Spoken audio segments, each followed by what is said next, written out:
Freelancing কাজ পাওয়ার জন্য কিংবা আপনার ক্লায়েন্টকে দেখানোর জন্য আপনি নিজস্ব একটা পোর্টফোলিও কিভাবে তৈরি করবেন, আজকের ভিডিওতে জানতে পারবেন।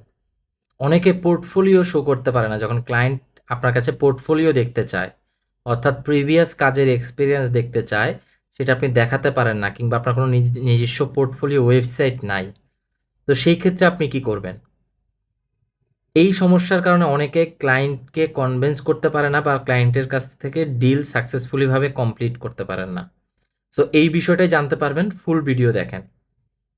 সো প্রথম কথা হচ্ছে যে আপনি একটা ক্লায়েন্ট আপনাকে নক দিছে। সো নক দেওয়ার পরবর্তীতে হচ্ছে আপনি ক্লায়েন্ট আপনার কাছে আপনার প্রিভিয়াস কাজের এক্সপিরিয়েন্স অ্যান্ড পোর্টফোলিও দেখতে চাচ্ছে, আপনি কী কী কাজ করছেন। এখন আপনি পোর্টফোলিও শো করবেন কিভাবে? আপনি আউটরিচ করার আগে অবশ্যই আপনার নির্দিষ্ট যে স্কিল আছে সেই স্কিলের উপরে আপনি পোর্টফোলিওগুলো রেডি করবেন। পোর্টফোলিওগুলো কিভাবে রেডি করবেন? আপনি ক্যানভা দিয়ে একটা নিজস্ব ওয়েবসাইট রেডি করবেন বা একটা ল্যান্ডিং পেজ রেডি করবেন, যেটার ভিতরে হচ্ছে আপনি আপনার সম্পূর্ণ ডিটেলস, এক্সপেরিয়েন্স, আপনার কাজের পোর্টফোলিও, ক্লায়েন্টের রিভিউ, এগুলো সব ল্যান্ডিং পেজে বা ওয়েবসাইটে দেওয়া থাকবে।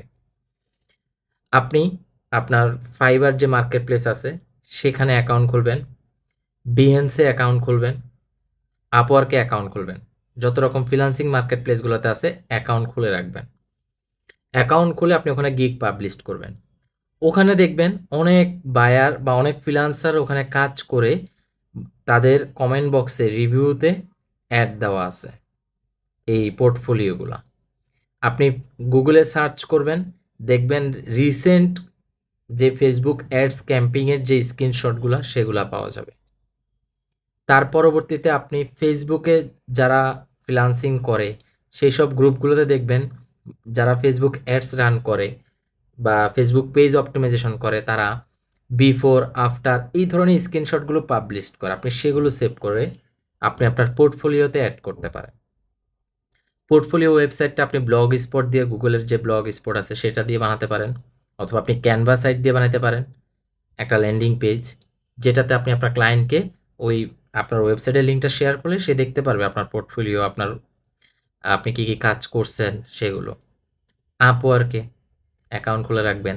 আপনি আপনার প্রত্যেকটা ফ্রিল্যান্সিং মার্কেটপ্লেসের অ্যাকাউন্টগুলো ওখানে আপনি অ্যাকাউন্টের যেই লিঙ্কগুলো আছে সেগুলো আপনি আপনার ওয়েবসাইটে অ্যাড করে রাখবেন।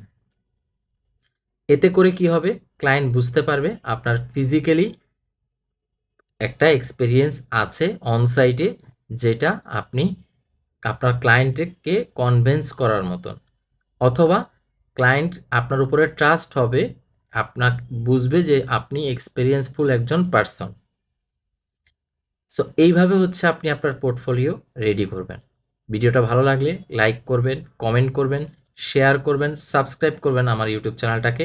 এইরকম আরও ফ্রি গাইডলাইন অ্যান্ড সাপোর্ট পাওয়ার জন্য ফ্রিল্যান্সিং বিষয়ে, অথবা আপনারা চাইলে অনলাইনে যারা বিজনেস করছেন সেই ধরনের সাপোর্টও আমার কাছ থেকে পেতে পারেন। ধন্যবাদ, ভালো থাকবেন।